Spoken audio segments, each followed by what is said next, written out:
Hai guys, kali ini saya akan menceritakan alur film zaman saya masih duduk di kelas 1 SD. Film ini berjudul Atlantis The Lost Empire tahun 2001. Film animasi bergenre fiksi ilmiah ini merupakan film fiksi ilmiah pertama yang dirilis oleh Disney. Film yang disutradarai oleh Gary Trousdale dan Craig West mendapatkan nilai 6,9 dari IMDb. Oke, langsung aja ke jalan ceritanya.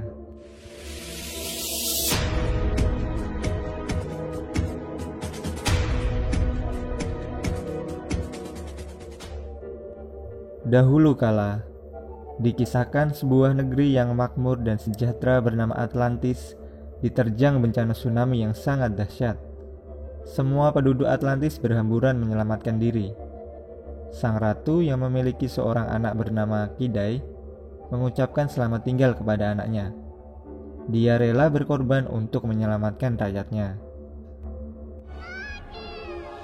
Sang ratu membuat perisai energi raksasa untuk melindungi seluruh negerinya dari gelombang tsunami. Negeri itu pun tenggelam bagaikan kapal yang karam ke dasar lautan. Kini negeri Atlantis hanya tinggal sebuah legenda sampai sekarang. Di tahun 1914, seorang pemuda bernama Milo Tetz, ahli peta dan bahasa, terobsesi untuk mencari dan mengungkap peradaban Atlantis yang telah lama menghilang. Dari berbagai temuan dan artefak yang telah dia pelajari, terungkap bahwa Atlantis memiliki peradaban dan sumber daya yang sangat modern di masanya. Dia berniat untuk membuktikan bahwa Atlantis bukan hanya sekedar cerita rakyat belaka.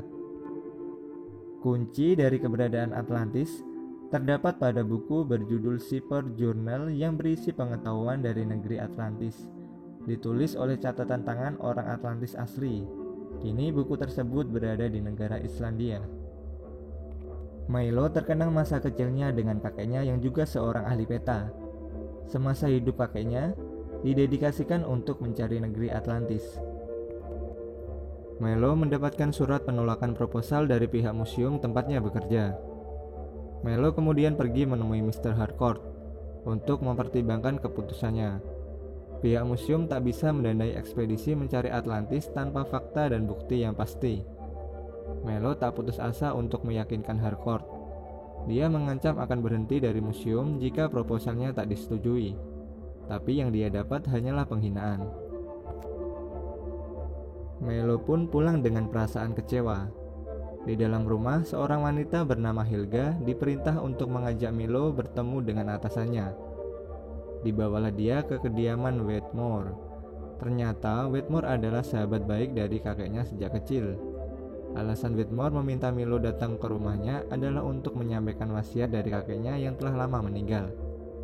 Betapa kagetnya dia bahwa wasiat itu adalah buku Shepherd Journal yang asli, kunci dari negeri Atlantis. Kakeknya berniat memberikan buku itu ketika Milo sudah siap. Dan sekaranglah saat yang tepat. Wedmore telah merekrut para kru terbaik untuk pergi mendampingi Milo mencari Atlantis. Dan Milo yang akan memandu mereka menjelaskan isi buku itu. Mereka berangkat dengan ratusan pasukan dan ABK menggunakan kapal selam. Sebelum berangkat, Wedmore mengenalkan Komandan Rauker sebagai komandan ekspedisi. Dia jugalah yang memimpin ekspedisi mencari buku Shepherd Journal. Perjalanan pun segera dimulai. Wedmore memberikan salam perpisahan kepada semua kru ekspedisi. Mereka harus pergi ke palung laut yang terletak di dasar Samudra Atlantik dan mencari koordinat lokasi sesuai isi dalam buku.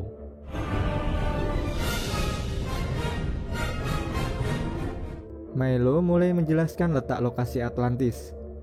Menurut buku, Atlantis terletak di sebuah kurva berongga di dasar laut, dan mereka harus melewati terowongan bawah laut untuk sampai ke sana. Setelah sampai pada titik koordinat Atlantis, mereka menemukan ribuan bangkai kapal laut yang sudah karam.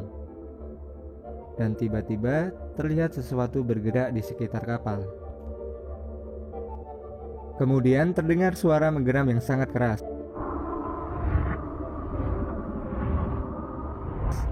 Nampak makhluk berbentuk seperti lobster raksasa mendekati mereka. Dan tiba-tiba kapal terguncang dicapit oleh makhluk itu. Ternyata itu adalah robot penjaga gerbang masuk Atlantis. Komandan memerintahkan pasukannya untuk menyerang robot itu.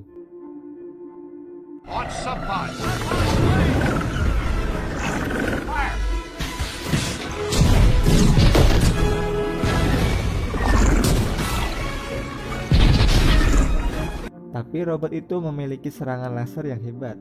Kapal selam ditembaknya yang menyebabkan lambung kapal bocor. Para kru kapal berlarian menyelamatkan diri, meninggalkan kapal menggunakan skoci penyelamat. Mereka masih terus dikejar sampai masuk ke terowongan dasar laut.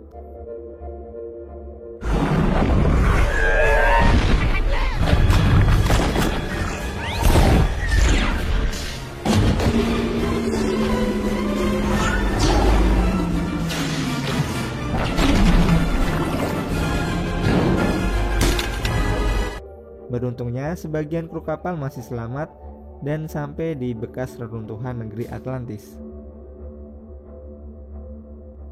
Dari 200 kru kapal, kini hanya tersisa beberapa orang saja. Mereka tetap melanjutkan perjalanan dengan kru tersisa. Di sepanjang jalan, mereka dihadapkan beberapa rintangan, sampai dihadapkan tembok raksasa yang menghalangi jalan. Tembok itu digali menggunakan mobil pengebor. Sampai akhirnya mereka memutuskan untuk beristirahat. Saat Melo ingin buang air besar, tak sengaja dia menyorotkan lampu senter ke arah makhluk seperti kunang-kunang. Ternyata makhluk itu adalah serangga api. Dalam sekejap serangga itu membuat kebakaran hebat, dan para kru panik menyelamatkan diri.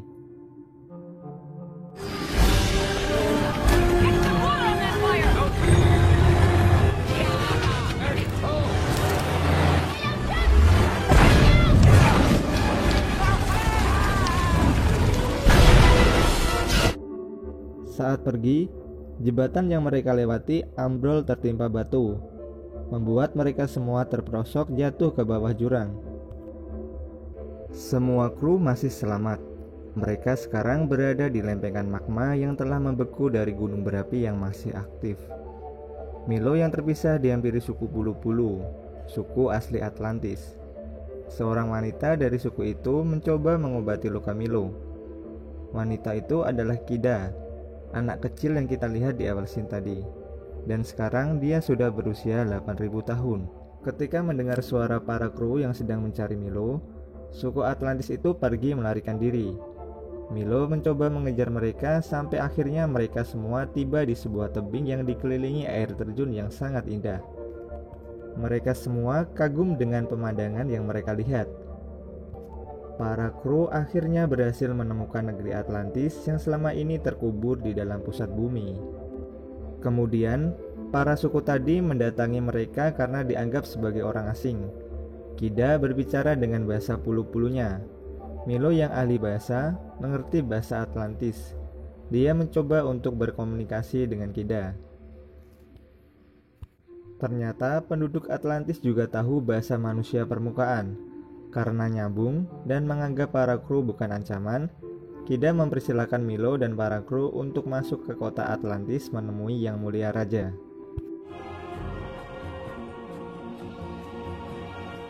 Setibanya di istana, sang raja menolak kedatangan mereka. Beliau curiga kedatangan para kru berniat jahat. Kida berusaha meyakinkan ayahnya bahwa kedatangan manusia permukaan akan membantu Atlantis untuk menyelamatkannya dari keterpurukan. Sang raja tetap kukuh dengan pendiriannya. Beliau meminta mereka untuk segera pergi meninggalkan Atlantis. Komandan Roker meminta izin tinggal 1 malam saja untuk memulihkan tenaga. Karena merasa kasihan, sang raja mengizinkan mereka tinggal sementara. Komandan Roker kemudian menyuruh Melo mendekati Kida, guna mencari lebih banyak informasi tentang Atlantis. Mereka berdua saling bertukar cerita tentang dunia masing-masing. Kida bertanya bagaimana Milo bisa sampai ke Atlantis. Milo menunjukkan buku Shipper Journal kepada Kida. Kida tak bisa membaca tulisan buku itu, karena semua pengetahuan Atlantis sudah hilang semenjak banjir besar. Semua buku teknologi sudah terkubur bersama reruntuhan Atlantis. Singkat waktu, Kida dan Milo semakin akrab. Kida mengenalkan budaya dan adat orang Atlantis yang hidup dalam kesederhanaan. Kida juga memperlihatkan pemandangan Atlantis yang sangat indah. Kida kemudian mengajak Milo pergi ke reruntuhan kuno. Milo diminta untuk membantunya membacakan tulisan pada dinding reruntuhan. Mereka pun pergi menyelam ke dasar kolam. Di dasar kolam terdapat bekas reruntuhan dinding Atlantis yang berisikan sejarah masa lalu Atlantis. Milo mulai menerjemahkan arti pada tulisan dan gambar di dinding. Terungkap bahwa Atlantis memiliki sebuah kristal energi sebagai jantungnya, yang memberikan kehidupan bagi penduduknya selama ini. Tapi Milo tak tahu di mana lokasi dari jantung itu. Ada halaman yang hilang pada buku Shepard yang menjelaskan letak jantung Atlantis. Saat naik ke permukaan, Komandan Roker sudah menantinya dengan senjata lengkap. Milo sadar kalau Roker hanya menginginkan kristal. Roker menunjukkan halaman yang hilang dari buku. Ternyata Rokerlah yang menyobek halaman itu. Roker menawarkan pilihan pada Milo untuk bergabung dan mencari kristal itu bersama. Tapi Milo menolaknya. Jika kristal itu diambil, maka rakyat Atlantis akan mati karena kehilangan sumber kehidupan. Roker yang sudah edan berat dengan kristal itu tak memperdulikannya. Dia mengancam akan menembak Kida jika Milo menolak. Milo pun terpaksa menyetujuinya. Mereka kembali ke istana dengan menawan Kida.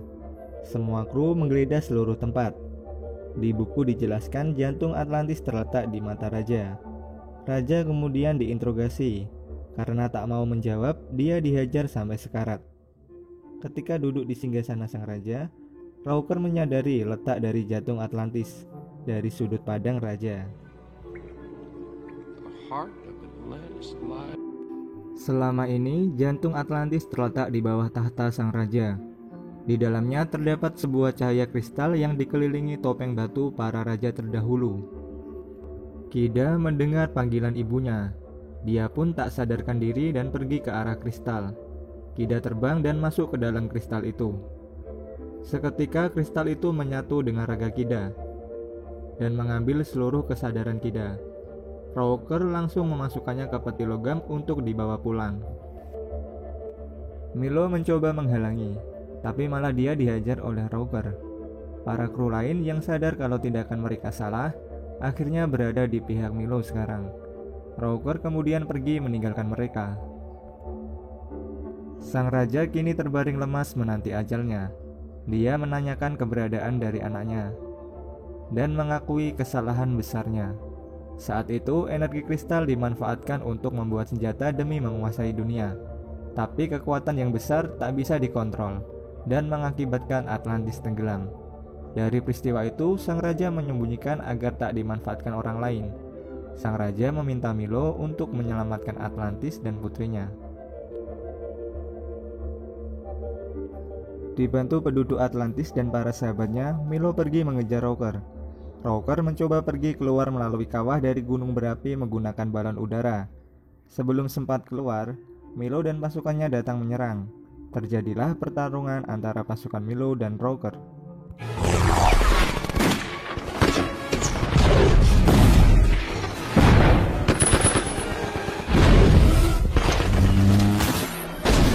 Milo memberanikan diri untuk bertarung 1 lawan 1 dengan Roker. Tapi Milo bukanlah tandingan dari Roker. Badannya yang kerempeng hanya menjadi samsak bagi Roker. Saat terdesak, dia mengambil serpihan kaca yang pecah terkena energi kristal. Milo kemudian menggoreskannya ke lengan Roker. Seketika tubuh Roker berubah menjadi kristal.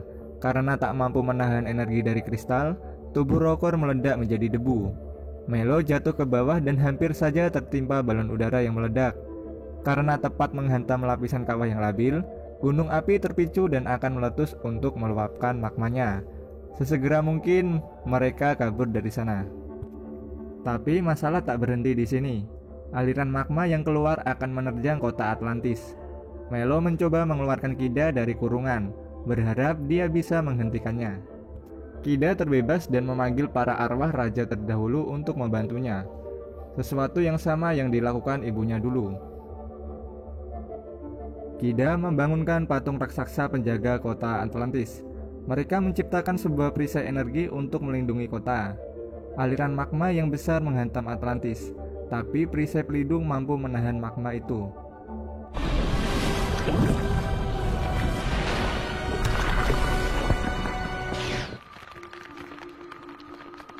Sekali lagi, kota Atlantis berhasil diselamatkan dari bencana yang menghancurkan. Setelah kejadian itu, Kida masih bisa diselamatkan dan hidup kembali. Para sahabat yang telah setia membantu Milo akan pergi meninggalkan Milo. Tapi Milo memutuskan untuk tetap tinggal di Atlantis bersama Kida. Singkat waktu, mereka telah menjadi jutawan dan pergi ke tempat Wedmore untuk menyampaikan pesan dari Milo. Milo berterima kasih kepada Wedmore karena selama ini telah percaya kepada dia dan kakeknya, dan dia diberikan kalung kristal sebagai bukti kalau mereka telah berhasil menemukan Atlantis. Dan film pun berakhir. Film ini memberikan sebuah pesan kepada kita semua, bahwa percaya dan yakinlah kepada dirimu sendiri karena manusia hidup dalam keyakinan mereka. Oke, sekian dulu cerita kali ini. See you the next video. Terima kasih.